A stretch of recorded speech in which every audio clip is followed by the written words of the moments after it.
Hey everyone, welcome to this session by Intellipaat. My name is Anirudh, and in this session, we'll be quickly checking out what machine learning is, guys.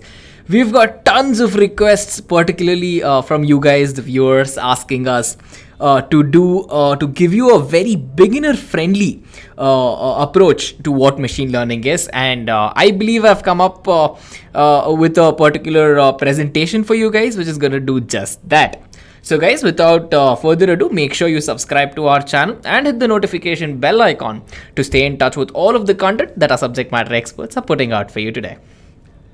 So on that note, guys, let's come to the agenda. Well, we'll start with checking out the introduction to machine learning. Next, we can try to simplify the entire process of machine learning. Third, we can check out the key moments of how machine learning came and how we're dealing with it right now. And four, we can check out the types of machine learning. And fifth, I'm sorry about that.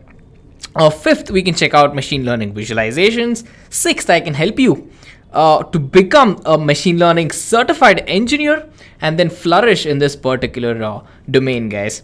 So without further ado, let's quickly start out with introduction to machine learning. Well, guys, the first question we all obviously have to answer is what is machine learning, right? Well, guys, let me give you the textbook definition first and we can break it down later. Well, the textbook definition says machine learning is an application of artificial intelligence that provides systems with the ability to actually automatically learn on their own and improve from previous experience without being programmed by a human being. This is the actual textbook definition. But to break it down, in my personal opinion, and in the opinion of a lot of data science professionals, machine learning is basically, one of the ways that we can go about achieving artificial intelligence, guys. Well, machine learning right now, if you think about it, let's say past few years or right now, or probably the next few years from now, it's all about mathematics and the mixture of mathematics and a lot of algorithms mixed together, and these put on some sort of massive steroids, guys, basically. So when you think about it that way, this is where we are right now. But if you're wondering where we're going to go in the future, well, in the future, it is definitely going to be achieving artificial intelligence on the whole. Well, you might be thinking we are almost there, right? So, we have amazing chatbots, we have very good robots which can go into the war, and, we have robots in medical sciences. And we have machines doing so many things faster than us. So why aren't we achieving artificial intelligence yet? Well, guys, I've covered about this in an entire video, which is what is artificial intelligence, which was my last live session. So I suggest you go watch that video after this video to get the answer to just that. But then you will have to know this point, guys. To achieve artificial intelligence, you have to train a machine to think just like a human being. I mean, in a lot of people, in billions of people's of opinions, a human being is the most evolved, most intelligent species out there. So unless the answer of that changes to a machine, which is the most intelligent thing, right? Sure, it might be faster than a human, but is it the most intelligent thing? Is it self-capable? There's a good side and there's a dark side and so much more. But until we go there, we're going to be still stuck with mathematics and statistics and so many of these concepts on steroids, guys.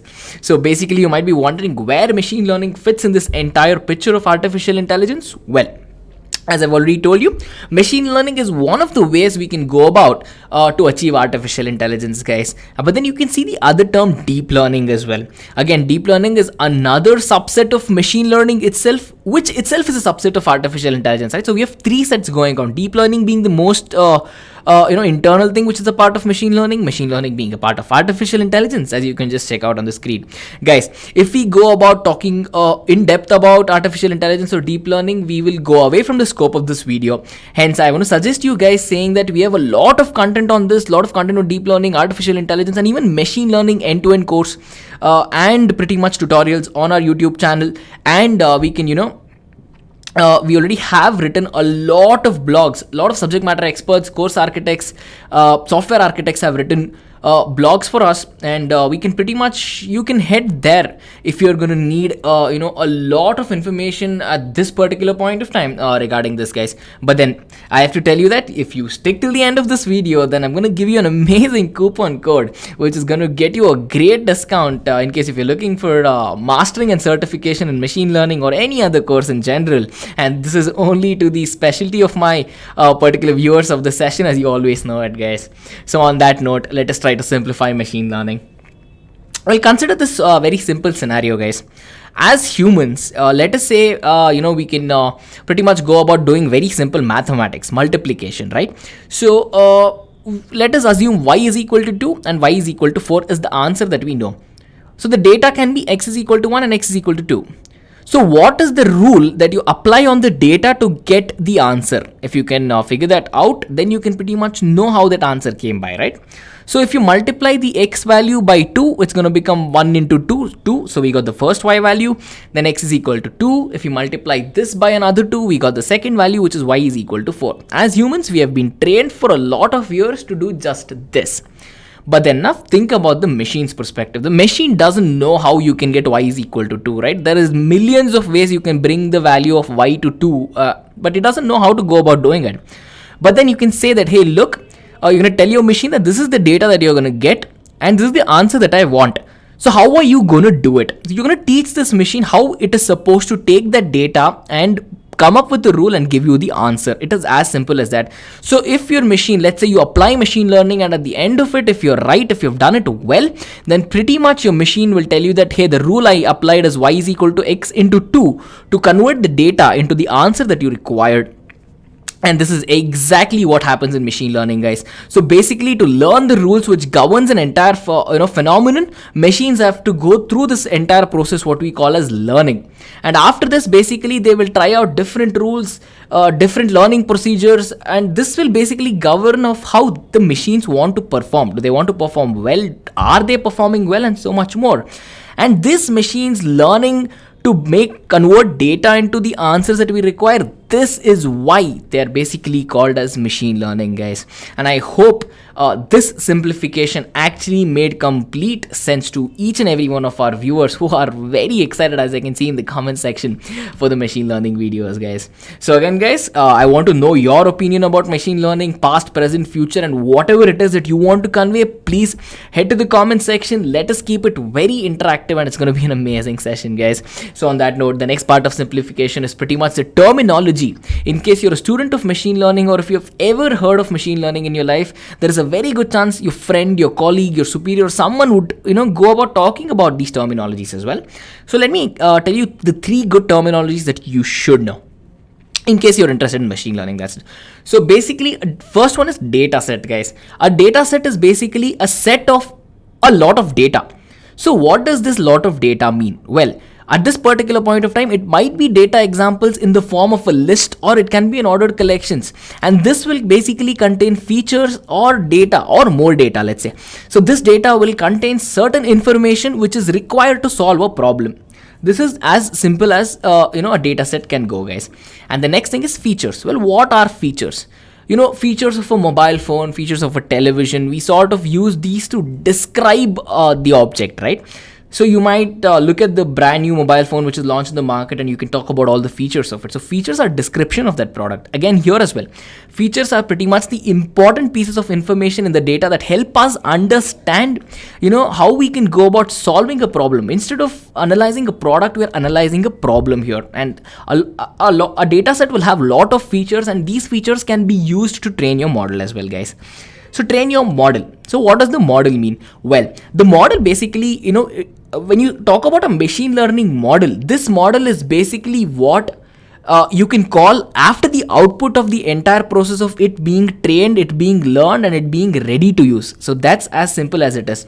So your machine learning model, your machine learning algorithm has learned something, and it can give you a valid output, a correct output. It might be the wrong output sometimes as well, but it gives you an output which you can use, and this is the product of training. This particular phenomenon, after your model is trained, we call this the after the algorithm is trained, we call this the model, guys. And there might be other terms as well, something like like losses, something people can talk about fitting, underfitting, overfitting, and so many other phenomenon.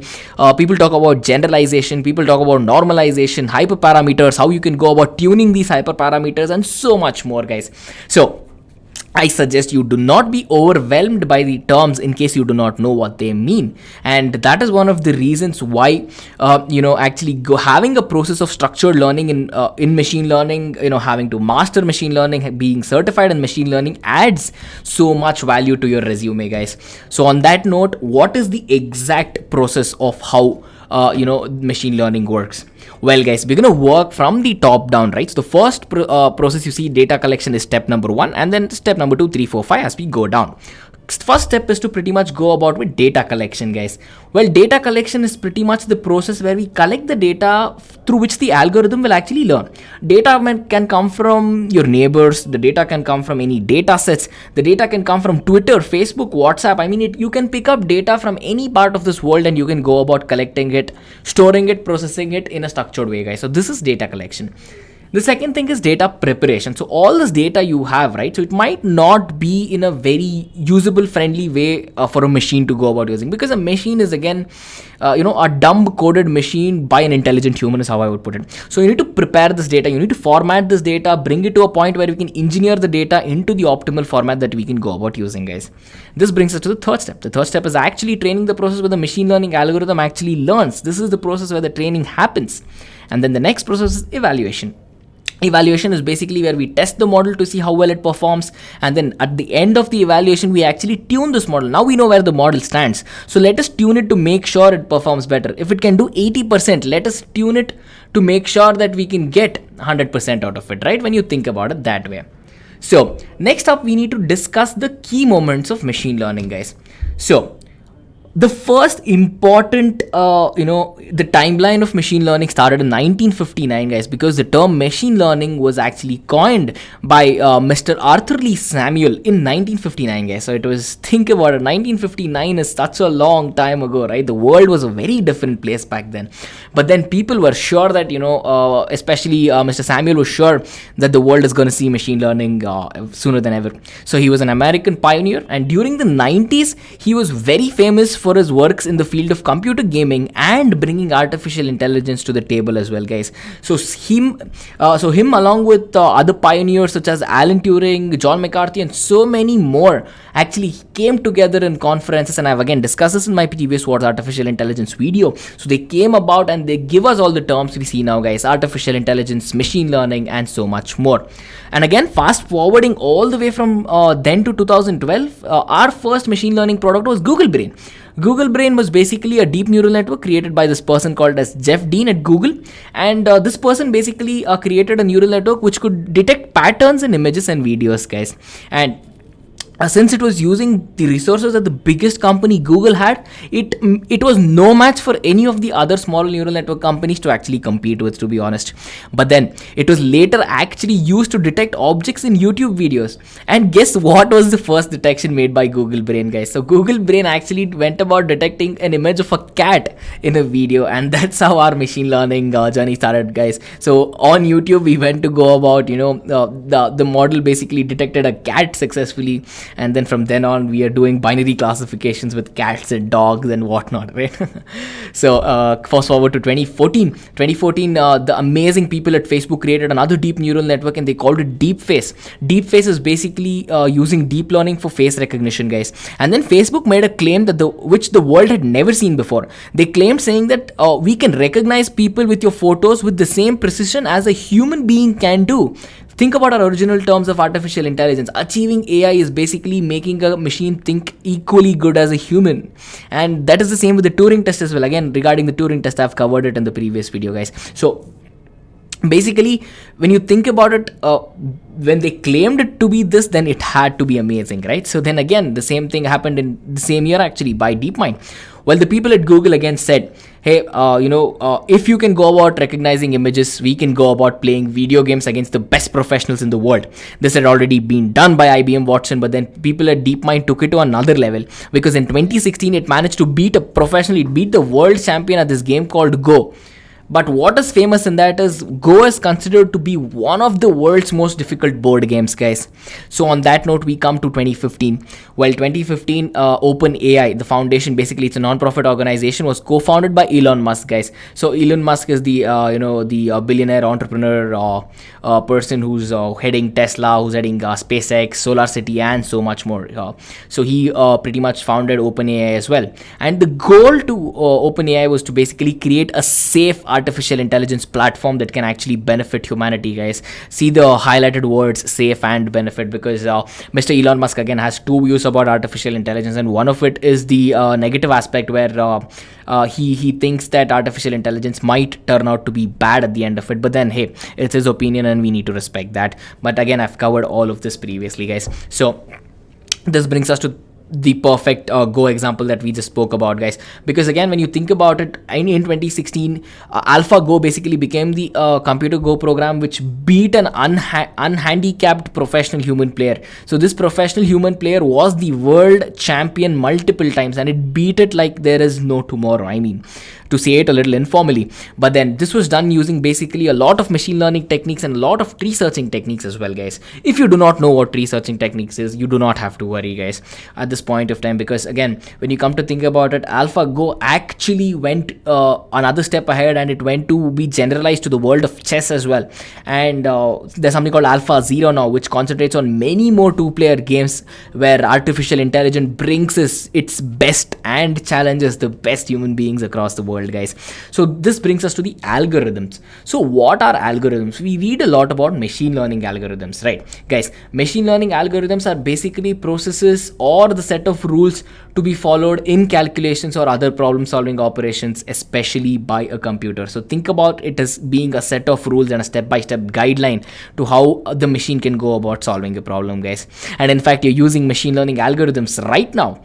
You're watching this video on YouTube, and YouTube has an amazing recommendation engine which works on machine learning. You might have got a notification about this video regarding in your mail, and your mail prioritized it and not put it under spam. So creative filtering is happening there. You're using it on an iOS device, Mac OS device, or an Android phone. Again, all of these use machine learning, and it has been so subtly integrated into our lives that we don't even know how simple machine learning has been made to us as end users by the developers. And at the end of it, it has been so integrated into our life so well that we do not even recognize it anymore, guys. For example, hey Siri, hey Alexa, hey Google. When you can think about it, there are many other ways to go about doing this. And on that note, we need to check about the types of machine learning quickly, guys. So I have an entire video based on types of machine learning algorithms, again, as I've mentioned. So I recommend you stay till the end of the video and go check that out in case you're wondering to get an in-depth knowledge about all of these algorithms, guys. But then to keep it to the scope of this video, I need to tell you that there are three main types of learning. Basically, again, we have supervised learning, unsupervised learning, and reinforcement learning, guys. So what is supervised learning? Well, the most important thing you need to think about supervised learning is that there are two variables. One is being the independent variable and other being the dependent variable, guys. Instead of diving into the mathematics, I thought I'll give you a very good visual example to go about checking this out, guys. So here is the input of a girl and a boy, and the output is either the girl or a boy passed or failed in an examination. So in this case, consider the independent variable to be the gender, because at the end of the day, gender can matter or not matter. And the dependent variable is the output, because that is what we need, and the outcome of that is given to us by our independent variable, guys. So when you think about it, we can teach the machine that it is a girl that it is seeing, and we can teach the machine that it is a boy it is seeing. So the machine can decide for us if there is a gap in the gender where there are more girls passing, or if there are more boys passing and failing. So we can try to map a relationship between a gender and the person associated with the gender passing or failing, guys. That is the most simplest way of pretty much going about supervised learning. But then you need to understand that there is more about supervised learning that you need to know. There is classification, there is regression, there is types of classifications, types of regressions, and so much more, guys. But then again, we need to quickly jump to the next part of the video, which is unsupervised learning. Well, guys, in unsupervised learning, the machine will not have a label. It will not know the data that it is seeing. So again, consider the example on your screen. So input, let us say we give it a couple of fishes and a couple of birds as images. So it doesn't know what is what. and there is an algorithm. You need not you don't need to know what the algorithm is or how it's going to work, but there is going to be this particular algorithm which will basically help you classify all these birds and fishes on its own. So again, here the machine doesn't know what the class labels are, and basically input just consists of fishes and birds. And the first cluster, basically we're clustering, guys. Again, there is something called clustering and unsupervised learning, and here it divides into two clusters, saying, hey, this cluster is full of images of fishes, and I have another cluster which is basically full of birds. And it is as simple as that, guys. And this quickly brings us to our third part of the video, which is reinforcement learning. Guys, in reinforcement learning, you need to know that a machine is reinforced and taught again and again to do the right thing. So basically, I have a good example, which is Pac-Man. Well, the goal of Pac-Man is basically to have the yellow dot to go about eating all the dots on the screen without touching the enemies. If it touches the enemy, it is out. So how would you go about doing this? You will find out what are all the ways to go about doing it, and you will find one or two ways that will actually work, right? This is exactly how a machine will do it as well. So let us say it starts eating a lot of chocolates on the screen or dots on the screen, and then it is working, but then it sort of hits one pack, one of the enemy guys, and it dies. Then the machine comes to know, shit, I am not supposed to hit the enemy thing, and then it resets itself, learns that it shouldn't go there, so it goes a different path, something like that. So even think about when we were kids, guys. So there are many situations where we used to do something wrong, and something had to be enforced on us to amend our mistakes, right? And we don't do the mistakes because there is nothing good that comes at the end of the mistake. But if we go about doing the good thing, there is a reward. Here again, it's the same thing, guys. So the machine gets a reward every time it does the right thing, and it basically hunts for rewards, and the more rewards it gets, the better the machine works, guys. And on that note, we need to check out visualizations of how machine learning outputs actually look like. We've already talked about Siri, Hey Google, all of these chatbots. There are a lot of robots in war, again, as I've discussed in my previous videos, and so much more. But then instead of giving you all the data, there is a survey which says that humans can grasp images 60,000 times faster than a text. So on that note, I've just went about thinking to give you very good visualizations of what machine learning models look like, guys. So on your left, basically you have something called as a decision tree model, again, which is a part of, which is again on the hunt to achieve artificial intelligence. This is actually what a visual product of a machine learning algorithm will do. So you can go about sorting all of your, basically the blue and the green dots there, and it might not be the goal of this. I'm just trying to give you the simple way out of it. So something like this would be the visualization of your machine learning model. And next we have something called as the Gaussian mixture model. Again, guys, you do not need to know any of this at this point of time, and we at Intellipaat pretty much will help you fast track your way into this. If you are interested to master it and have a certification in this, guys. So pretty much again that brings us to our last visualization, which I want to show you on the screen, which is probably the most famous thing and the most requested visualization on this particular presentation, guys, which is artificial neural networks. Again, you might not know what an artificial neural network is, and again, fear not, guys. Basically, an artificial neural network tries to map the real human brain to see how it can pretty much go about making a machine imitate a human being, guys. And it is as simple as that. So that brings me to the final thoughts of what we can take away from the session, guys. Well, I have to quote Dr. Pedro Domingo from the University of Washington for this particular thought. The person says that machine learning can't get something from nothing. So basically, it cannot get something from nothing. What it actually does is it gets more from something which is less.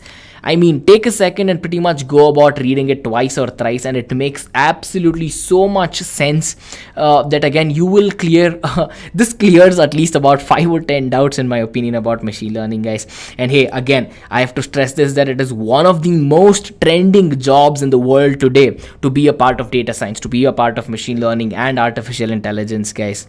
So on that note, give me just 10 seconds. I'll grab a quick cup of water and I'll be back with you, guys.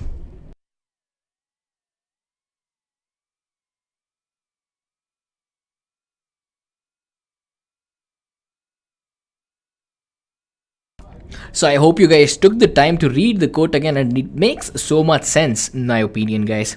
So on that note, you guys might be wondering, okay, Anirudh, we are very much interested in machine learning. So how would we pave a structured path for further learning, guys? Again, I always champion this one particular quote in all of my live sessions, as you might know it. And investment in knowledge always pays the best interest. It's an amazing quote by Benjamin Franklin, and I absolutely love it, guys. Every time I read the quote, it makes me want to go about investing more on my education as well. So coming to that note, if you guys are interested to read more in depth about machine learning or any other concepts, we have lots and lots of videos created by subject matter experts on our YouTube channel. But then if you're not much of a video viewer and you want to get to the blog aspect of it, we have an entire Intellipaat blog channel. We have another Intellipaat community page where all of the people from our blogging pages, our YouTube channel, subject matter experts, learners, students, elders, you talk about it. So we all come together. We have amazing discussions. People ask questions, get it answered, and increase their rate of learning very rapidly here at Intellipaat, guys. So I suggest you guys check it out. And as I've mentioned, you guys, since you stuck till the end of the video, I'm going to give you a coupon code with respect to our courses, guys. So basically, we have a coupon code just for the viewers of this particular video. My special viewers, you have the coupon code of YouTube 30, which will get you a flat 30% off on our courses, guys. So that brings me to our particular course page, which is our machine learning course online. So this is one of the very well reviewed course here at Intellipaat, and basically this is a course which teaches you machine learning with Python. It gets you a certification in that, and you will learn a lot of techniques, guys. You learn a lot of algorithms, supervised learning, unsupervised learning, statistics training, decision trees, random forest, linear logistic regression using real world projects, guys. That is the most important thing, because pretty much that is what it takes to become a successful machine learning engineer, the real world experience and very good certification training programs, guys. So here are the key features. We have 32 hours of instructor led training, 32 hours of self-paced training where you can learn at your own time, at your own comfort pace, and then we have 64 hours of exercises and project works to keep your mind working with us. And then we pretty much have the certification and job assistance policies as well. We give you flexible scheduling in case you need something to be changed on your side, and we give you lifetime free upgrade, guys. So basically, if something changes in the world of machine learning in the next 1 month, 10 years, 15 years, you will have access to the latest one throughout the lifetime once you pretty much purchase the course, guys. And to follow with this, to add up the icing on the cake, we pretty much give you 24/7 lifetime support and access to all of our courses, guys. So basically, there are multiple things in this course that you can learn, and again, I would suggest you head to the machine learning course certification training page and check it out yourself to find out how much you will get about learning, guys. Again, you will learn introduction to machine learning, supervised learning, and we even put out the hands-on exercises that you will get doing that, guys. You learn classification, logistic regression, decision trees, random forest, naive bias, support vector machines, unsupervised learning, natural language processing, text mining, introduction to deep learning, time series analysis, and so much more. So all of these concepts have been curated very carefully to give you the best of the best best of the best content to help you become a certified machine learning engineer, guys. And we have a lot of case studies that you can learn on, and you can see it on your screen, guys. We have over 6 case studies to do, and we have 2 major projects that you need to work on this, guys. And you can as ever check out sample machine learning videos pretty much by going about clicking on this link, guys. And a completion of your course will give you a certificate, which is basically looking something like this, and this certificate holds a lot of value because this is recognized in more than 80 top multinational companies like Cisco, Cognizant, Ericsson, Sony, Mu Sigma, Standard Chartered, Genpact, TCS, Hexaware, and so many more, guys. And at the same time, you can check out some of the feedback that our learners leave us. And then if you want to check out about our course advisors, we have that as well. But after all of these, I am sure you might have some unanswered questions. So again, we've put up an FAQ section where you can pretty much finding the answer to all the questions that you might actually have, guys. But then, hey, even if that doesn't beat it, guys, head to the Intellipaat website, check out the course, and to get your answers, to get your questions answered, just dial us up, hit us up with the numbers mentioned on your screen for the India and the US numbers, and from the rest of the world as well, guys. You can also write us a mail, support@intellipaat.com, with all of your queries, and we will have our course advisors standing by to provide you with the course which feels tailor-made for you. And because at the end of the day, the course which is right for you and help helping you decide. This is why we're here after all, guys. So again, at the end of it, we have a 24/7 365 days support team alongside our course advisors, who will help you pretty much pick out the best course that you actually need. And at the end of it, guys, we've come to the end of this session. Again, as ever, if you have any questions, any comments, any suggestions, please head to the comment section below and do let us know. We'll be happy to work with you guys, as we have always been. And guys, on that note, I am very excited to meet you on the next one, so see you there.